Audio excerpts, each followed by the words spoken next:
Hi everyone, this is Tooba Mirza. I'm the founder, owner, and lead consultant of Ontime Training and Consultancy Services. In this event, we are going to share the insightful journey of Silvia Monge. She has earned her PgMP credential in the first week of January.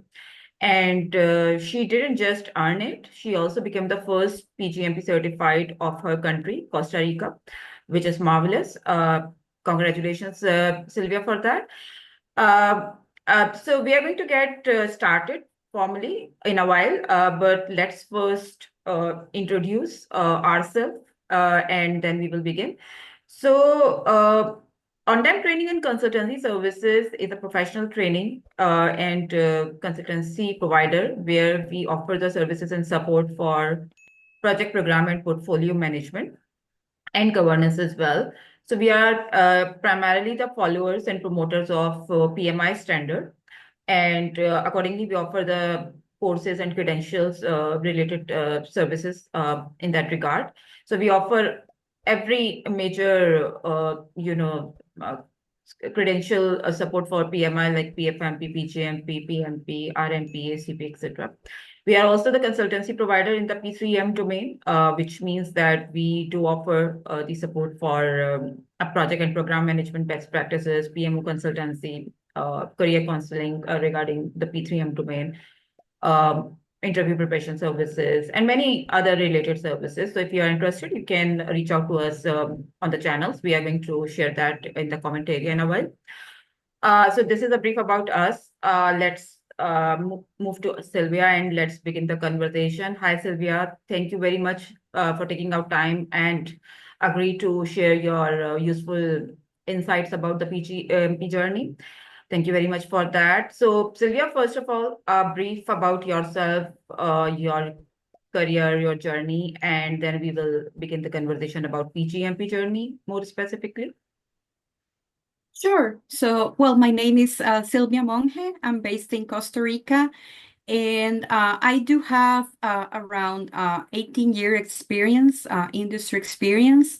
Most of my experience has been in the technology, information technology, and information security industries.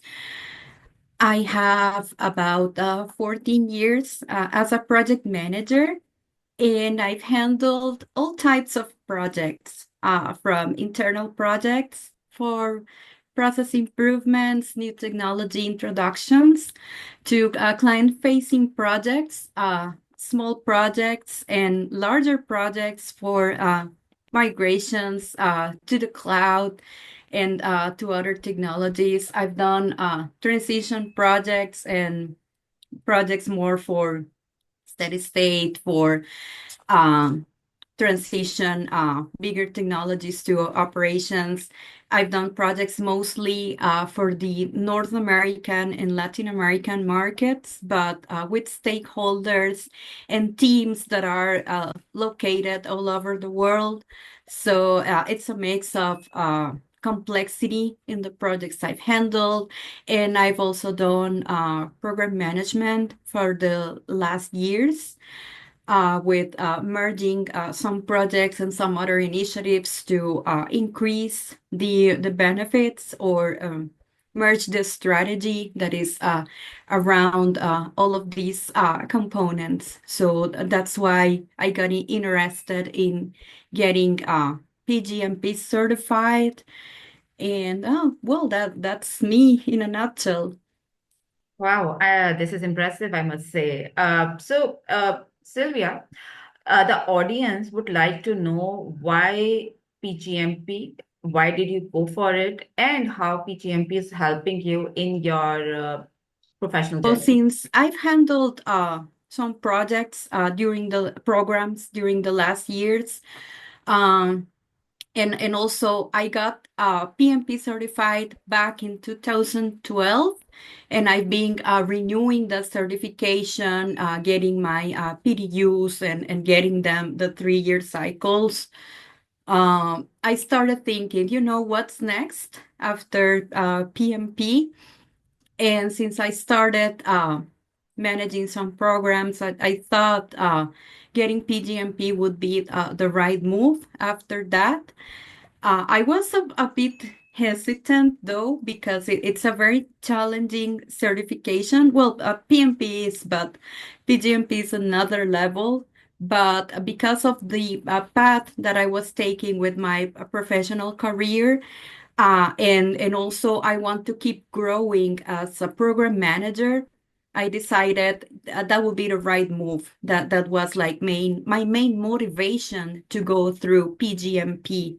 So, before I move on to my next question, how does it feel like to become the first PGMP certified professional of your country, Costa Rica? Well, I didn't know about it when I started applying for PGMP, and when I went through the exam and everything. I wasn't aware of it, but when I got the certification and I realized I was the first one, well, I was in shock. I couldn't believe it. But it is a great fact. I hope I can motivate others to go through it. I hope, with having someone certified, you don't feel this is a goal like far away and impossible to meet. I hope I can inspire others to get it and support and guide them towards this, because it's a great achievement. Yeah, definitely you're going to be a great source of motivation to the your fellow countrymen and all. But yeah, this is impressive actually. So have you have created a legacy with this. So yeah. Anyways, Sylvia, when you were preparing for PGMP, did you feel that the knowledge that you have acquired from your PMP or your project management career, it was helpful? I'm asking this question because, many times we get this query from people that how difficult PGMP is with respect, because people like they establish this comparison. Most of them are already PMP certified, so they want to know that with respect to complexity level, which one is difficult or how PGMP is more difficult than the PMP. Also, they want to know that is my project management knowledge or PMP knowledge going to be helpful or not? And if yes, then how much? So, would you like to shed some light on this question? Yes. So, well, first of all, PMP and PGMP exam content is different. However, if you have the PMP knowledge, that is going to be helpful for sure, because you need to know like what is the life cycle of the project, like the different phases, the different stakeholders, some aspects like the procurement, quality aspects, risk management, all of those are inputs and are great knowledge um, for the exam. But there's another set of preparation and materials you need to go through to prepare for PGMP. So yes, knowledge is useful, but topics are also different. The complexity level of PGMP is also different. The type of analysis that you have to do for the scenario-based questions is quite complex, but it's not impossible. If you have a routine for training and you go let's say every day or every other day, the day has 7 weeks. If you dedicate like 3 days for studying for 1 hour, a couple hours, you get it. Sometimes, people get overwhelmed and start overthinking, but when you start creating the habit, you make it. Yeah, I agree with you. And if like somebody asked me this question, I would say yes, the knowledge of PMP is going to be helpful because the PMP gives you that visibility and that like understanding of PMI mindset, which is very, very much needed for any Yeah. PMI credential, not only for PMP or PGMP. So those jargons and certain processes and the ways of working and the way PMI thinks, most of the time people get started with PMP, and when they are already done with that, the PGMP journey is going to become easier with respect to like knowing how PMI thinks or how PMI works, right? Correct. On the flip side, if you are directly going to your PGMP without having PMP in your bucket, which is possible, PMI does allow that because the eligibility criteria of PGMP says that you need to have 4 years of project management experience and 4 to 7 years of program management experience, depending on your academic, degrees and achievement. So if you already have your PMP credential with you, then your 4 years of project management is going to be mapped with that. So it's not a mandatory requirement, but it's going to be very, very helpful throughout your PGMP journey.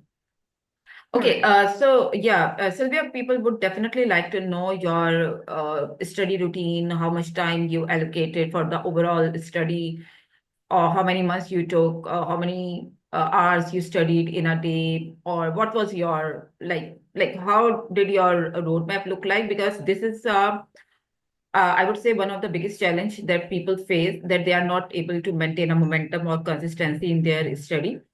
And because of that reason, at times they are demotivated, at times they just quit, at times they just get overwhelmed. And PGMP is not easy. I would not say it's difficult, but it's challenging in a variety of different ways. So if you don't have a plan, and if you are not going to follow that plan, then probably this can give you a tough time. So anything that you would like to share about your overall study plan, study routine can be helpful for the aspirants who are actively preparing for their PGMP. Yeah, the first thing I would recommend is to allow from 3 to 6 months for exam preparation. Let's say we are in January at this point, so you can prepare or set to get your exam like by June, July. That will give you enough time. I know some people are able to clear the exam in 3 months, but as a principle from project management that you have to apply to your own is adding like some lag, because sometimes there are things that happen. You get a lot of work, some pressing milestones that you need to dedicate more time work-wise, or you get family things, you get sick, etc. So thinking about all of those things allow 3 to 6 months for study. And you also have to be conscientious of your time. As I said, the week has 7 days, but you're not able to dedicate study time the whole 7 days. So get some realistic milestones. I will study one day in the weekend and a couple during the week. I'll dedicate 2 hours per day, something like that. Because if you get very ambitious and say, "Oh, I'll do it every day," and at the end of the first week, you were able to actually dedicate half of the time you were thinking. That's why when the demotivation starts. So be realistic. If you allow the 3 to 6 months, you'll be closer to get your goal. And also prepare like a study plan.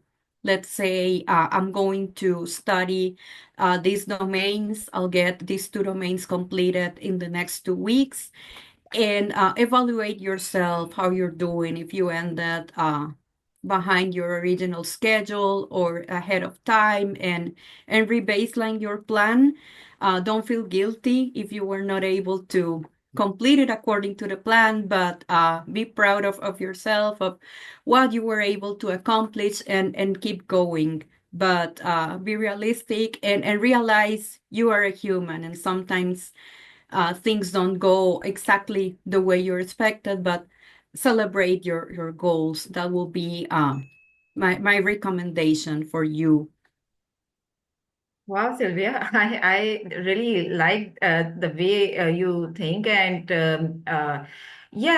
this is useful. I would say that whatever the case is, like we need to be like positive, optimistic, and at the same time realistic as well, depending uh, based on like whatever is going on around us. That also impacts everything. in our schedule and routine. So yeah, depending on your specific use case, you should be coming up with something which is more realistic and most likely to occur going forward. However, if you ask us, as a provider of PGMP services, we say that a study, like an overall study of 100 to 120 hours, is more than enough to get exam ready, and not only exam ready, but like to be like program management ready as well, in the PMI way. And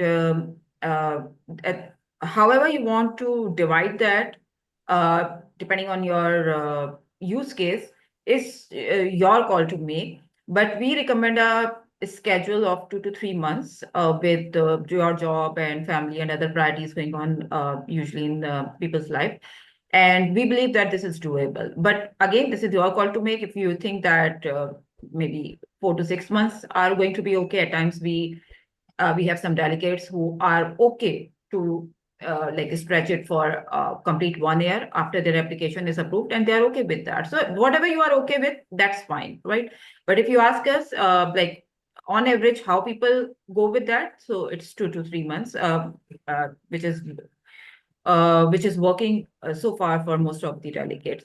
So thank you very much, Sylvia, for this. Okay, moving forward, this is going to be a question of particular interest to those people who are expecting their exam like in the near future. So when you were in the exam room, like what was your experience exactly?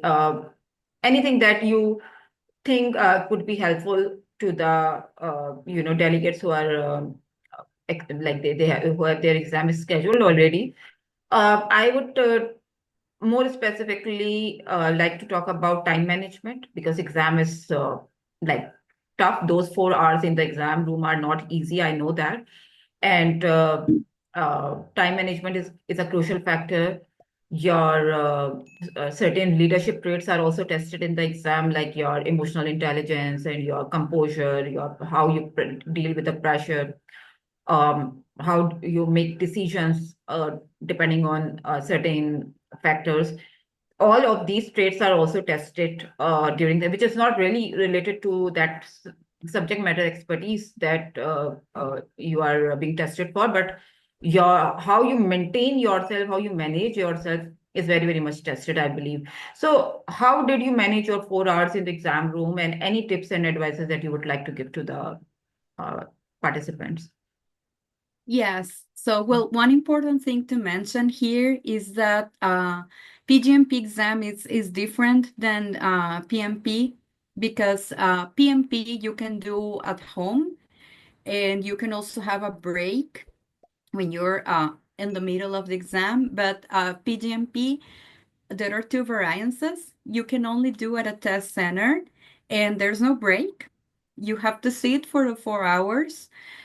So one thing I did was that this exam is 170 questions in total, and you have 4 hours. So to be in a good pace, you have to be at 40 questions completed per hour. So I was like measuring that 20 around 20 questions every 30 minutes. So I was looking at the question I was in, and also the timer that you get to see if I was on track with that goal. And in this exam, as different with other exams from other providers, you have the chance to skip questions. If you feel a question is lengthy, you're not getting to the point, you're taking more than, let's say, 20, 30 seconds to get through it, the best thing you can do is to skip it and go to the next questions, so you don't start getting behind this goal of having 20 questions every 30 minutes, or 40 every hour. So that would be my advice. If you feel you're getting stuck, go next.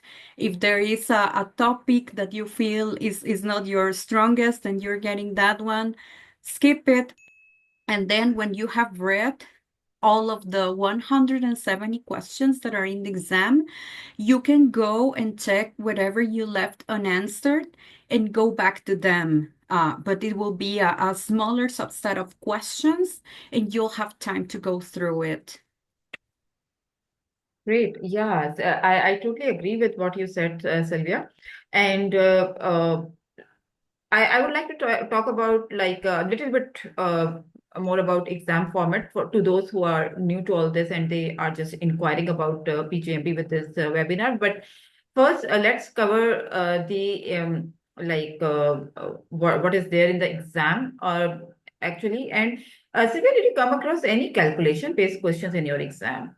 Like any formula or calculator-based questions? No, I did not get any question related to a CPI, SPI, or any of those formulas that you get in PMP. Okay, yeah. I'm asking this because, this is like one, area which scares most of the people that they are not really up for, those KPIs and metrics, and not everybody like really likes that. So people like find it a difficult area to practice or to memorize because in case of formulas, you need to memorize that as well. So I also wanted to tell the same to people that at least currently the exam is not testing you on the calculation ground. Exam is all scenario based, highly scenario based, and exam also doesn't test you directly with any theory or concept. So they are not going to ask you like these direct questions that, for instance, what is WBS per se, or what is like how many fields are there in the stakeholder register. Like they are not, they are going to test the knowledge of stakeholder register for sure, but like in a way which sounds more like practical or more situational rather than just knowing that if you know what is stakeholder register, right? So, Yeah. and Sylvia, if you have anything to add in this regard, maybe just please do that. Yeah, one other thing I want to highlight is that for some of the exam questions, the language that the question is written, for some of those, it's a bit sophisticated, I would say, and it varies from the language of the program management guidebook from PMI. So yeah, in the event you get those sophisticated language, don't be scared. Trust in everything you studied, in all the hours that you prepare for, and try to translate those words to PMI and give your best answer. But don't get scared. Um, just go with the flow, try to translate and move forward. Don't get discouraged about it. Yeah, I totally agree because staying positive throughout the exam, no matter whatever the situation is, because those 4 hours, like I said, they are very challenging. They are going to be tough, and if you are not going to compose yourself, you are not going to stay positive. You are not going to stay, energetic and fresh. Probably, even if you know a lot about program management and if you have studied well, maybe it's going to be a little difficult to manage that time. Mhm. And most likely, you will not end up succeeding that as well. So, a lot of different strategies we advise to our delegates before their exam, uh, because by that time they are already done with the subject matter. But like I said, it's not only about the subject matter expertise which is tested in the exam. They test a lot of different other personality traits as well. Sylvia, yeah, one other question that I get a lot from like his parents is, are there any direct ECO based questions in the exam? By direct ECO based questions, I mean like those ECO tasks, and do you get any, direct statements asking for uh, from those tasks? Uh, so yeah, anything based on your experience. Yes, there are many questions that the correct answer is one of the exam content island items itself. So it is very important to take a look at it and also try to um, memorize the order of it, because some of the questions, these items are the answer. Oh, okay. So you have that experience that Yes. there were questions from the ECO. Okay, everybody has different experience about the exam. So yeah. Okay. So Sylvia, one other area, despite the exam, one other area which is equally challenging in case of PgMP credential is the application process, the registration process. It's also not so easy. In fact, I find it pretty comprehensive and pretty sophisticated as well. So, how has been your experience in that regard? Was that difficult? Was that easy? How was the approval process for you, especially the panel approval process? Yeah, it was challenging. I did it all by myself. I didn't ask for any help. I didn't even Google it, because when I did it for PMP, it was challenging. Actually, it was more challenging that how is it now? Because right now, you have to add your project experience, like dates and the project details and all of that. But when I did it years ago, you had to add how many hours you dedicated to each project phase and each task. So it took me about 2 weeks to put all that together. But I did it and it was approved the first time. So I was expecting something similar for PGMP, but it was more challenging. Actually, I got returned my application 3 times asking for amendments to it. And every time I made the amendments, I was like, wow, this time it looks tiny, it looks great, it will be accepted, but not. It got returned. Actually, when it got returned a third time, I was like, oh my God, should I quit this? But I just thought about it. I look at what could be improved. I look at the PGMP exam content outline to make sure all of those items were included, like landing my application to the PMI language and mindset. And that helped me a lot. That was actually when it was approved and it went through panel reviewed and got approved. So my advice for anyone applying for the exam and sending this application would be to take some time to read the ECO and make sure you have the program management mindset of PMI into your application when you're explaining your role and the programs you've handled. And that will help to get it approved in less than 3 trials as I did. And obviously look for help if you need help from an expert, or if you look for some of the resources within PMI. It will be very helpful to get a successful application approved in less time. I agree. I totally agree because, being the, mentor in this area, I get a lot of rejected applications for amendment and to fix them. And one common, reason why applications are rejected, like PGMP applications are rejected from the first approval level or from the panel approval level that I have observed is those applications are written with a project management mindset or a PMP mindset rather with a program management mindset. So the jargons or the processes and the terminologies that can be like easily perceived that some PMP certified professionals have written it, and the expectation is not fulfilled for the program management mindset. One other reason why applications can be returned from PMI is because you have not added the specific use cases or your own experiences about that domain area, which PMI is definitely looking out for, because that those examples or use cases from your program management experience actually makes your application unique. Otherwise, you can just copy paste it or paraphrase it or reword it using ChatGPT or something, and anybody can easily do that by themselves. But they definitely have their own process behind to check that and to make sure that like it's not, people don't consider it that easy. And one other thing that I have observed is that like people find it very easy to just copy paste like certain paragraphs of standard into the application, and they feel that like this would work.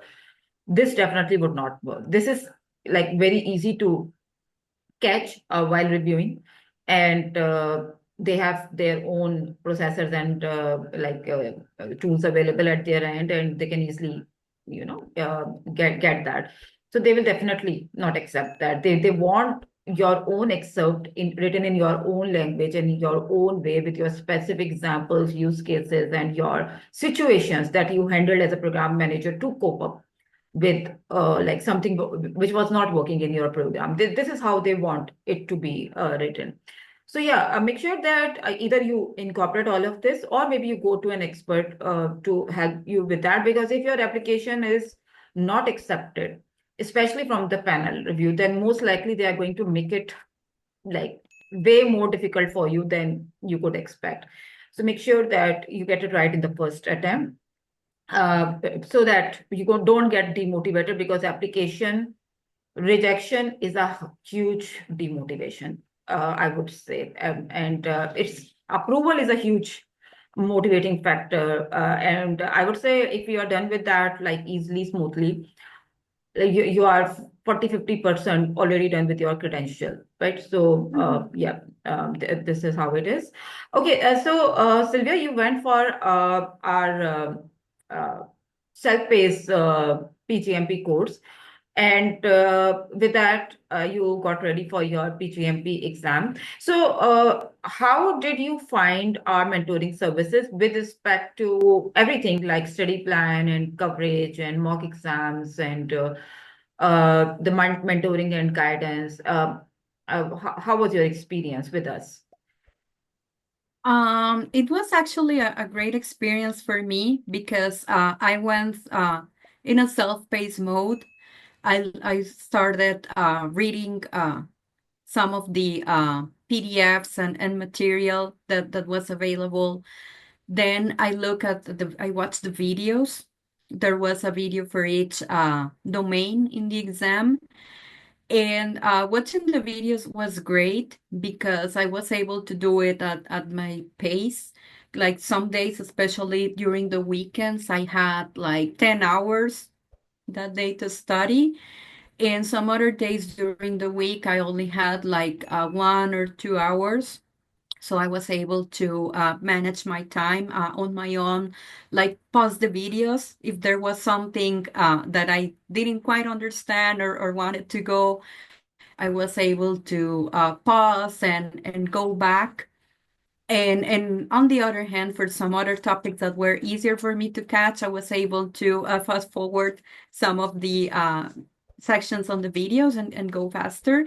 So that was great. And at the end of each chapter, there were some exam questions, and there were a lot of tips on how to navigate through the questions, like determining what phase of the program we were in, like depending on what phase, what are the main deliverables or the main roles involved.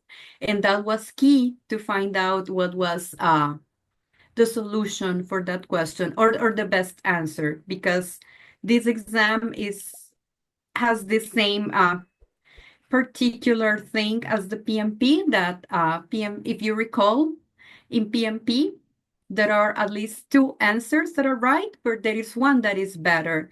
So there were a lot of tips provided by Tooba on how to identify what was the best answer. And that was fun because when I sat for the exam, I was doing exactly the same things Tuba taught us during the videos, and that really helped.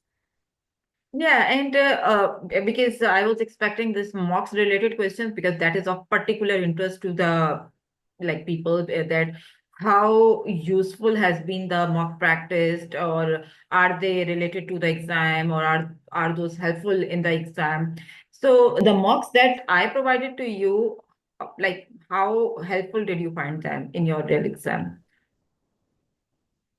I found them very helpful because the question statement has a lot of information, but there were like key things, keywords that a candidate needs to identify to successfully find the right answer. And those were kind of the tips you got uh, in this study plan, in the videos, and in reading. So that was very helpful. I was doing like the same analysis we were taught, finding out those keywords, identifying the program phase. We were in the context of each specific question, and that was key, to get most of these questions correct to pass the exam. Yeah, and I would also like to say one thing over here, that when we say mock exams are related, relevant, useful in the exam, that doesn't mean that the questions are going to appear as it is, or like in a very similar way in the exam. Not at all. This is not what we help with. What we help with is to give you that confidence that you go to the exam with a lot of, uh, with a lot of confidence or energy, that yes, you are ready to do it and you are ready to ace it. And it, like, based on your skill set and the knowledge that you have acquired after this course and the overall journey, you will be in a position to answer any question with Mhm. confidence and correctly as well. So the purpose of mocks is to get you ready for the exam, or to give you that right level of understanding, and to fulfill the PMI expectation in the exam. It doesn't mean that the same questions, out of those 1,400 questions that we provide, 170 is going to appear in the exam, or 100 are going to appear in the exam. Not at all. This is going to be highly unethical as well. We don't provide any such service. But yes, we do give you this guarantee that if you are going to do that as per the right order, as per the plan that we have provided, in the way we recommend it, then you will be very confident on your exam day.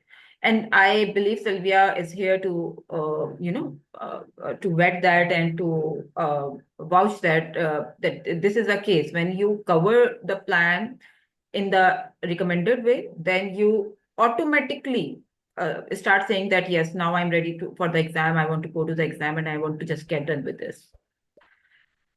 Yep. Okay, Sylvia. So one thing that probably is not related directly to the exam or to the preparation, but this is also a frequently asked question, especially from those who are evaluating this credential or any other credential as well. People would like to know that how these credentials can pay back to us, right? How these credentials can be helpful in a variety of different, tangible and intangible ways.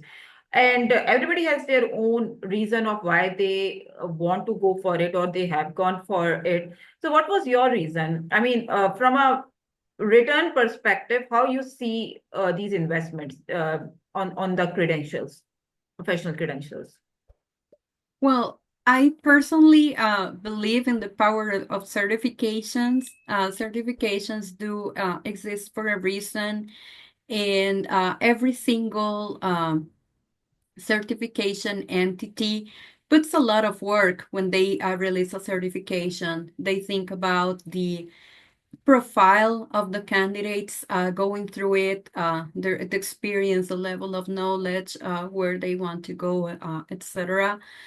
So with all that, I do believe in the power of certifications. As you can see when you go through LinkedIn for different jobs, there are requirements on getting a certification or a certificate to get that job, and that is because having a certification implies that a candidate has experience and knowledge in certain area, and that adds you to your resume, to your person, that you have X or Y certification as um, the same as university studies. You get a master degree or a PhD or a bachelor in whatever that adds to you. That is the same for certifications for sure. I do believe in the power of all of those. And I've been PMP certified for since 2012. When I got certified as PMP in my country, there were not too many PMPs in Costa Rica. And that added a lot to my career. I usually get pinged by hiring managers or recruiter. Hey, are you interested in this? We're looking for someone like you with your profile, with your certifications. So in my experience, yes, that gives you a lot of visibility, getting certified and getting certified. Like quality certifications like PMI do. PMI has a very distinct privilege in what they do. Those certifications have quality around it. So it's a very good place to put your effort, money on it, because it will add it for sure. At this point in my career, I am pursuing more program management related roles. So that is going to add for it to my value as a resource. That will do it for sure. Actually, since I posted, I got the certification, I've been pinged by many people about it. So that really adds value to you. And one important thing is just not getting certified, but you know what come next. You need to have your certification in a good standing by continuing with your education, with your work, and also mentoring and inspiring others by your example to grow. So this is currently where I'm at. Yeah, wonderful. This is a wonderful thought. And I would like to just add that despite all the different financial and tangible benefits that we may perceive or we may opt for after these credentials, I would also say that these credentials alone, if they are done in the proper way with the right expectation, they add a lot of credibility to your portfolio as well. And you start getting highlighted in the organization, in different meetings, in different conversations, in your professional and personal network as well. So this is also a benefit that may not directly give you financial rewards, but in a way, every intangible benefits counts towards tangible benefit, directly or indirectly.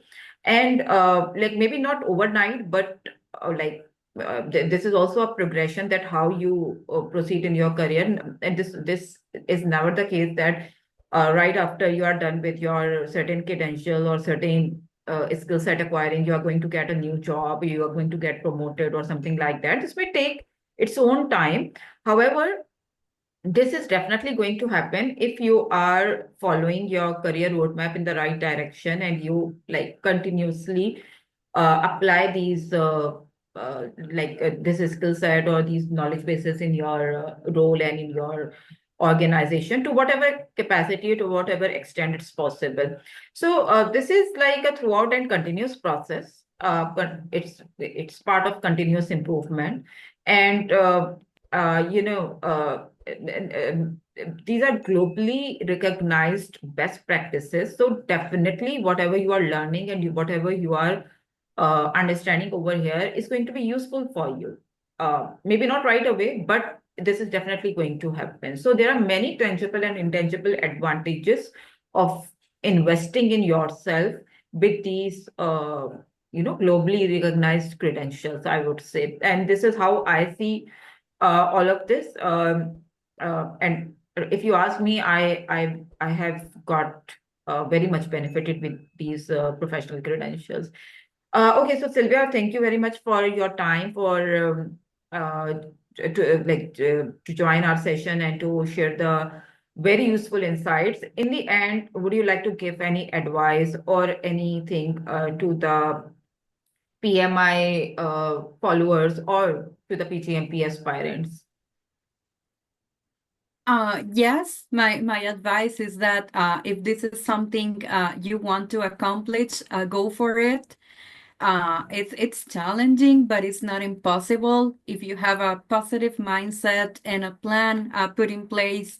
As I mentioned earlier, a realistic plan, considering that you have a life, you have family, you have work, all of that, and you reward yourself based on the progress you're making. You'll do it, but go for it and keep going for it. In my case, my next goal is to get the triple P certification. There are no PFMPs in Costa Rica. Why not becoming the first PFMP as well, and the first Costa Rican with the triple P? So go for it, never stop dreaming, and just get it. Wow, you are aiming to become PFMP certified as well, and not only PFMP certified, but the first one in Costa Rica. This is amazing. This is amazing. And like being triple P by PMI is a big deal because I think only 500, 600 professionals around the globe has this 3P title with them. So yeah, this is going to be marvelous. So yeah, Yeah. great advice, Sylvia. Thank you very much for this. So I think now is the time to answer the audience queries.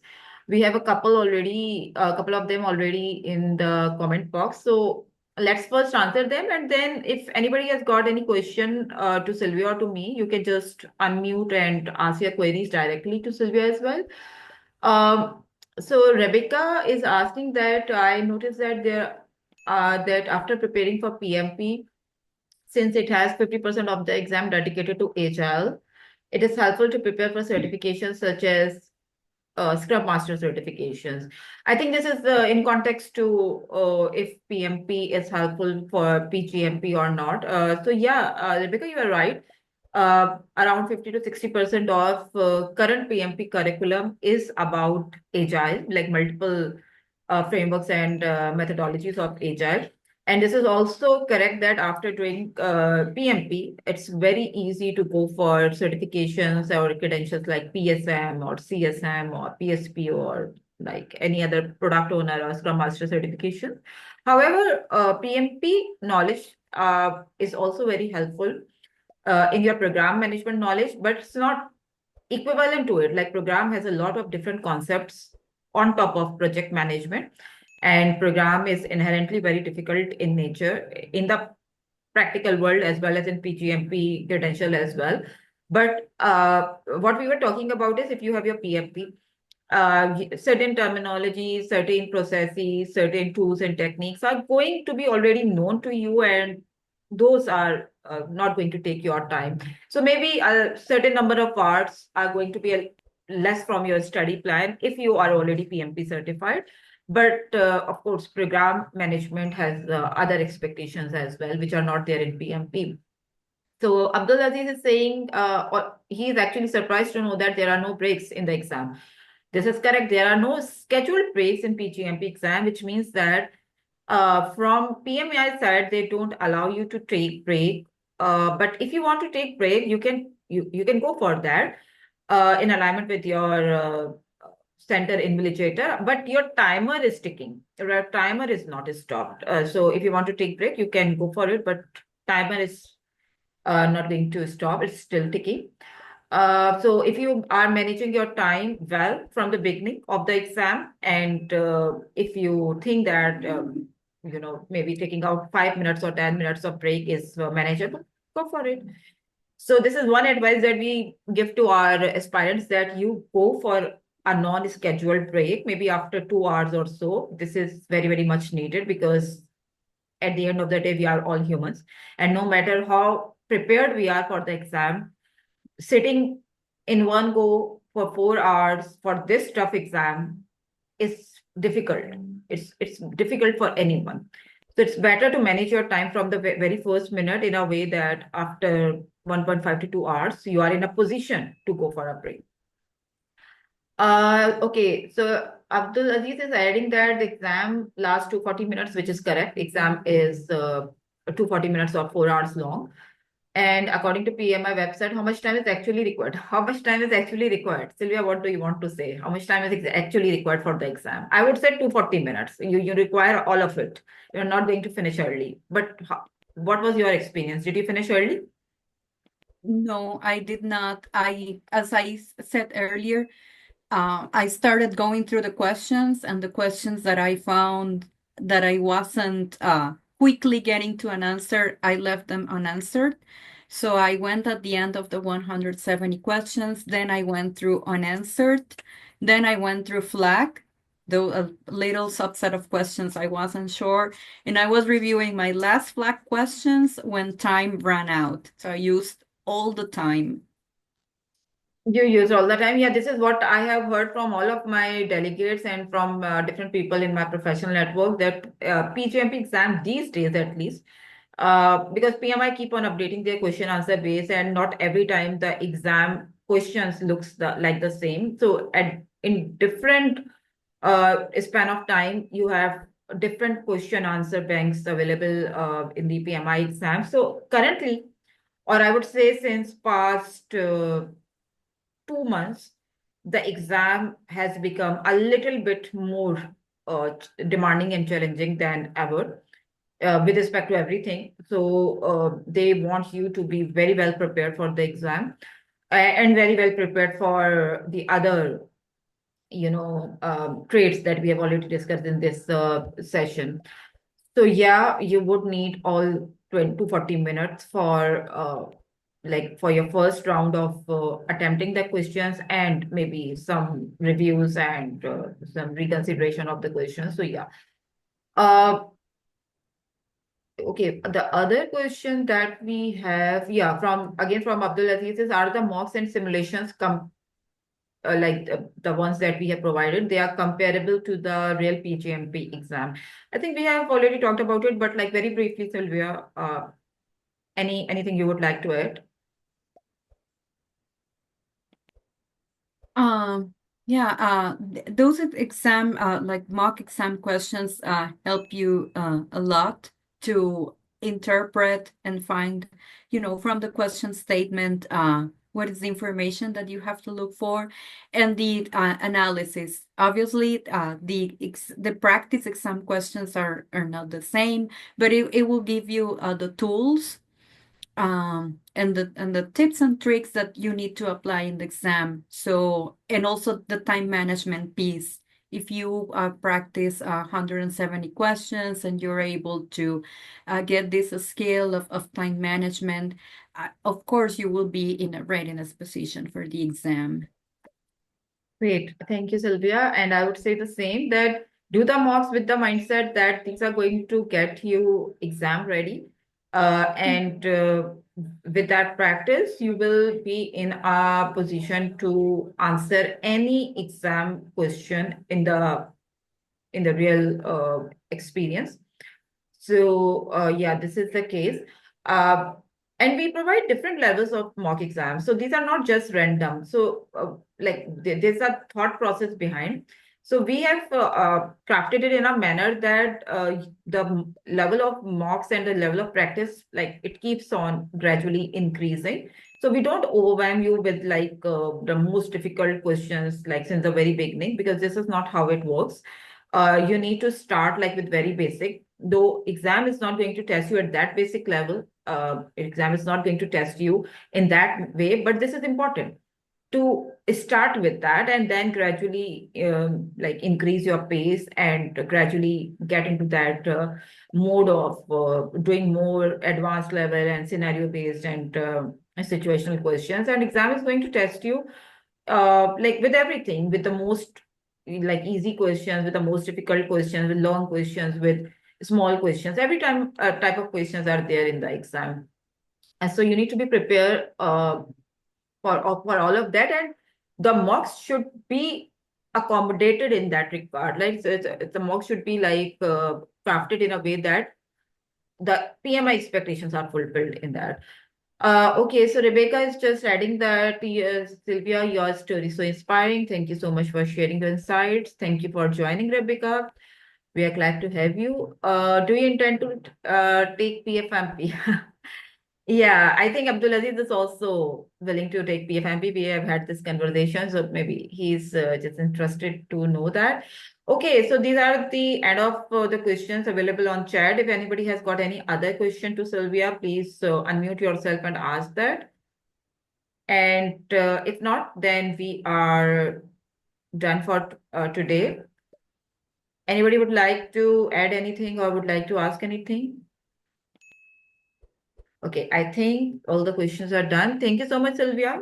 This session was definitely very useful and insightful. Thank you for sharing your journey and my best wishes regarding your PFMP and everything that you are aiming for in your future. Okay, guys, thank you. We will see you soon with our new success story. Till then, take care. Have a good day. Bye, Sylvia.